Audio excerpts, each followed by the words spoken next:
نحوست کا کنسیپٹ یعنی ایک خاص دن کو منحوس سمجھنا، ایک خاص ڈیٹ کو منحوس سمجھنا، اس کی کوئی شریعت سے بھی دلیل ملتی کہ کچھ دن منحوس ہوتے ہیں؟ بالکل صحیح. قرآن نے کہا ہے یہ زندگی کی کامیابی کا علاج، یا اس کو اصول علاج کہہ لیں. اگر یہ تین چیزیں کر لیں گے تو آپ کامیاب ہیں، اور یہ شیطانی قوتیں آپ کو کوئی نقصان نہیں پہنچا سکتی. توکل کو مضبوط کرنے کے کچھ طریقے بیان کر دیں ہمارے آڈینس کے لیے. دنیا کی ہر چیز سے مایوس ہو جائیں اللہ، تو اللہ پر توکل کامل ہوتا ہے.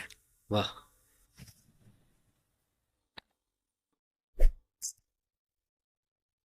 نحوست کا کنسیپٹ یعنی ایک خاص دن کو منحوس سمجھنا، ایک خاص ڈیٹ کو منحوس سمجھنا، اس کی کوئی شریعت سے بھی دلیل ملتی کہ کچھ دن منحوس ہوتے ہیں؟ بالکل.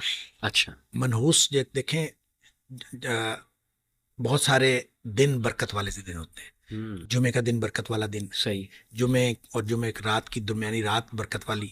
پھر جمعے کے دن ایک ایسی گھڑی ہے صحیح جو برکت والی گھڑی ہے، اس میں دعائیں قبول ہوتی ہیں. پھر نبی کریم صلی اللہ علیہ وسلم نے فرمایا ہر رات میں ایک قبولیت کی گھڑی ہوتی ہے. پھر جو رات کا تیسرا پہر ہے، پچھلا حصہ، اس اللہ تعالیٰ آسمان دنیا پہ آ جاتے ہیں. یہ مبارک گھڑی ہے.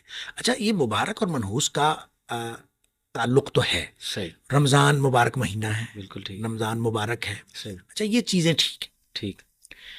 لیکن ایک اس کا مطلب یہ نہیں ہے کہ باقی دن منحوس ہیں. اچھا، دنوں کے منحوس یا مبارک ہونے کی جو وجہ ہوتی ہے وہ انسانوں کے اعمال ہوتے ہیں. اللہ.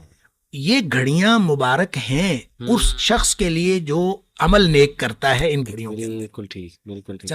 کسی چیز کے رمضان مبارک اس لیے کہ اس میں لوگ بہت زیادہ نیکیاں کرتے ہیں، صحیح، اس لیے یہ مبارک ہے. صحیح. لہٰذا مبارک اور منحوس کا جو تعلق ہے وہ انسان کے اعمال کے ساتھ ہے. مثال میں اس کی دیتا ہوں قرآن سے. جی. قرآن نے ان دنوں کو، جو دن قوم عاد پر عذاب آیا، جی، قرآن نے اس کو ایام نحسات کہا ہے کہ وہ سارے منحوس دن تھے جن دنوں میں قوم عاد کے اوپر عذاب آیا. صحیح صحیح. منحوس دنوں میں عذاب ہے. اور ان کے اوپر پتہ ہے کب عذاب آیا، کہ کون سے دن میں عذاب آیا؟ قرآن نے خود بتایا ہے 7 لیال و 8 ایام حسوما، 7 راتیں اور 8 دن مسلسل. اب آپ بتائیں، 7 راتیں اور 8 دن مسلسل عذاب آیا ہے. صحیح. اس میں جمعہ بھی ہے، اس میں جمعرات بھی ہے، اس میں بدھ بھی ہے، اس میں ہفتہ بھی ہے، اس میں اتوار بھی ہے. بالکل. اس میں سارے دن منحوس ہو گئے. اللہ. اس لیے منحوس ہو گئے کہ ان کے کرتوت ایسے تھے، ان کے کرتوتوں کی وجہ سے ان کے اوپر عذاب آیا. ان کے لیے وہ منحوس ہو گئے. جو لوگ نیک عمل کریں گے ان کے لیے مبارک ہے. اس لیے مبارک، برکت اور نحوست کا کانسیپٹ بالکل شریعت کے اندر ہے، لیکن اس کا تعلق انسان کے عمل کے ساتھ. انسان جن اعمال کو اللہ تعالیٰ کی توحید کے لیے اور اللہ تعالیٰ کی بندگی بجا لانے کے لیے استعمال کر لیتا ہے وہ مبارک ہیں. اور جو انسان کے وہ گھڑیاں اور وہ اوقات جو اللہ تعالیٰ کی بندگی کے بغیر گزر جاتے ہیں وہ منحوس ہیں. لہٰذا نحوست پیدا کرنا یا برکت پیدا کرنا انسان کے اپنے ہاتھ میں ہے، اور وہ عمل کے ذریعے سے ہے برکت پیدا ہوتی ہے، اور عمل کے ذریعے سے نحوست پیدا. یعنی آپ دیکھیں، لوگ اپنے اعمال کو نہیں دیکھتے اور جادو پہ ڈال دیتے ہیں کہ جی جادو ہو گیا، یا یہ کہ نظر بد ہو گیا. حالانکہ حقیقت ہے، لیکن ہر چیز اس پہ ڈال دینا، یہ دیکھنا ہی نہ کہ گھر کا ماحول خراب شاید میرے اعمال نے کیا ہوا ہے. جادو ہم خود کر رہے ہوتے ہیں نا، جادوگر تو ہم خود ہوتے ہیں. نہ نماز پڑھنی، اللہ، نہ اپنے پاکیزگی کا خیال رکھنا، نہ طہارت کا خیال رکھنا، اور نہ اپنے اللہ کا ذکر کرنا. 3 باتیں ہیں. قرآن نے کہا ہے یہ زندگی کی کامیابی کا علاج، یا اس کو اصول علاج کہہ لیں. قد افلح من تزکا وذکر اسم ربہ فصلی. 3 باتیں ہیں: پاکیزگی، نماز اور اللہ کا ذکر. کیا بات. اگر یہ 3 چیزیں کر لیں گے تو آپ کامیاب ہیں، اور یہ شیطانی قوتیں آپ کو کوئی نقصان نہیں پہنچا سکتی.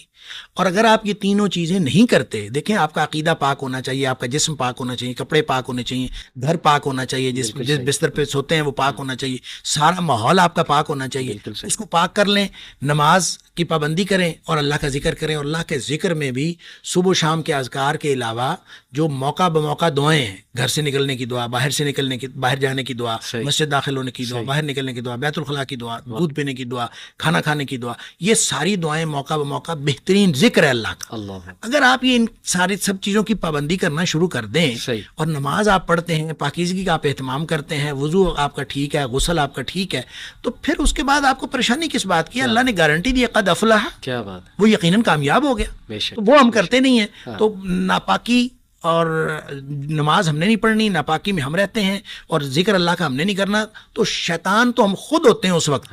اس وقت شیطان کو آنے کی ضرورت نہیں ہے، اور خود ہم نے نحوست کریٹ کی ہوتی ہے. نیگیٹیوٹی حاوی کی ہوتی ہے. گھر کے اندر 10 سال سے بڑا بچہ ایک بھی اگر بے نمازی ہے نا، اس کی نحوست سارے گھر میں پڑتی.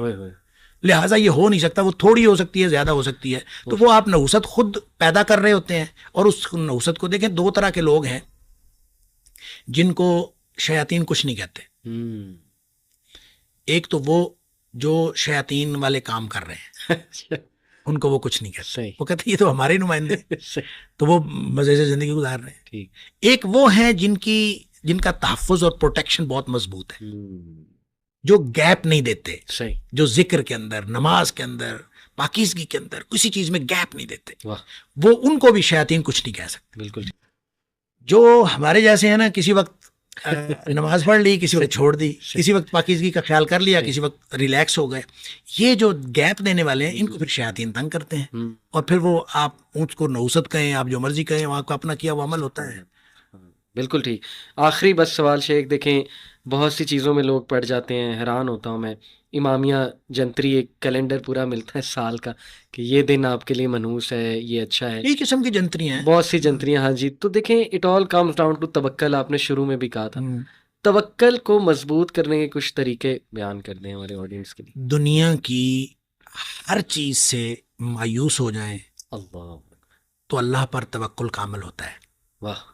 جب تک آپ کا دنیا کی کسی چیز پر بھروسہ رہتا ہے نا، تو اللہ پر توکل کامل نہیں ہو سکتا، جزوی بھروسہ ہوگا. صحیح. آپ کہتے ہیں کہ یار بس ایک تیرا سہارا ہے اور ایک اللہ کا سہارا ہے، تو چلیں آپ پہلے یہ والا سہارا استعمال کر لیں. صحیح. پھر اللہ تعالیٰ کہتا ہے پھر آ جانا میرے پاس. تو آپ کیوں نہیں کہتے بس صرف اللہ کا سہارا ہے؟ کیا بات. اور اللہ یہ اسباب ہیں. جی جی. اور ایک ہی طریقہ ہے، سارے اسباب استعمال کریں، بھروسہ مسبب الاسباب پر رکھیں. یہ توکل کا طریقہ ہے. جب آپ اسباب استعمال کرتے ہوئے بھروسہ بھی اسباب پر کرتے ہیں نا، تو پھر اللہ کی مدد نہیں آتی. ان ینصرکم اللہ فلا غالب لکم. اگر اللہ کی مدد آ رہی ہو تو تمہارے اوپر کوئی غالب نہیں آ سکتا. وَإِن يَخْذُلْكُمْ. اگر اللہ تمہیں چھوڑ جائے، فَمَنْ ذَا الَّذِي يَنصُرُكُم مِّن بَعْدِهِ. پھر دنیا میں کوئی مددگار نہیں ہو سکتا. وَعَلَى اللَّهِ فَلْيَتَوَكَّلِ الْمُؤْمِنُونَ. مومنوں کا بھروسہ صرف اللہ پر ہونا چاہیے. دیکھیں یہ قرآن نے جہاں کہیں توکل کی بات کی ہے نا، وہاں پہ فَلْيَتَوَكَّلِ الْمُؤْمِنُونَ عَلَى اللَّهِ، یہ ہے فکرہ درست. صحیح. فَلْيَتَوَكَّلِ الْمُؤْمِنُونَ عَلَى اللَّهِ، یہ ہونا چاہیے. صحیح. کہ پس چاہیے کہ مومن بھروسہ کریں اللہ پر. صحیح. لیکن جہاں کہیں بات ہوئی ہے نا، وہاں اللہ تعالیٰ نے یہ اسلوب اختیار فرمایا ہے، وَعَلَى اللَّهِ فَلْيَتَوَكَّلِ الْمُؤْمِنُونَ. اسٹریس اس بات پر ہے اللہ ہی پر بھروسہ کرنا. ٹھیک ہے. اگر آپ جزوی بھروسہ کریں گے تو پھر اللہ اس کے نتائج بھی جزوی نکلیں گے. صحیح. جب آپ کمپلیٹ بھروسہ کریں گے تو اس کے نتائج بھی کمپلیٹ نکلیں گے. لہٰذا دنیا والوں سے مایوس ہوتے جائیں ہوتے جائیں ہوتے جائیں. تو جب آپ دنیا والوں سے اور میٹیریل سورسز سے کمپلیٹلی مایوس ہو جائیں گے، اس وقت آپ کا مکمل بھروسہ ہوگا اللہ پر. کیا بات. کبھی نہ سوچیں کہ یہ میرے ارد گرد والے، یہ مجھے کوئی نقصان یا فائدہ. دیکھیں اللہ تعالیٰ، اللہ کے رسول صلی اللہ علیہ وسلم نے حضرت ابن عباس رضی اللہ تعالیٰ کو عقیدہ سکھایا تھا. ابھی بچے تھے، عقیدہ سکھایا، 10 باتیں بتائیں. اس میں 2 باتیں یہ بتائیں کہ یہ یقین کر لو کہ اگر ساری دنیا اکٹھی ہو جائے تمہیں نقصان پہنچانے کے لیے، تو کوئی نقصان نہیں پہنچا سکتے جب تک اللہ نہ چاہے. بے شک. اور اگر ساری دنیا تیرا فائدہ کرنے کے لیے اکٹھی ہو جائے تو تجھے فائدہ نہیں دے سکتی جب تک اللہ نہ چاہے. بے شک. بس یہ عقیدہ ہے. کیا بات. تو پھر توکل کیوں نہیں ہوتا اللہ پر؟ پھر توکل ہوتا ہے. لہٰذا جو عملی طریقہ ہے کہ سارے اللہ کے دیے ہوئے اسباب استعمال کرنے ہیں، جائز اسباب. جی. تمام جائز اسباب استعمال کرنے ہیں، اور بھروسہ مسبب الاسباب پر رکھنا.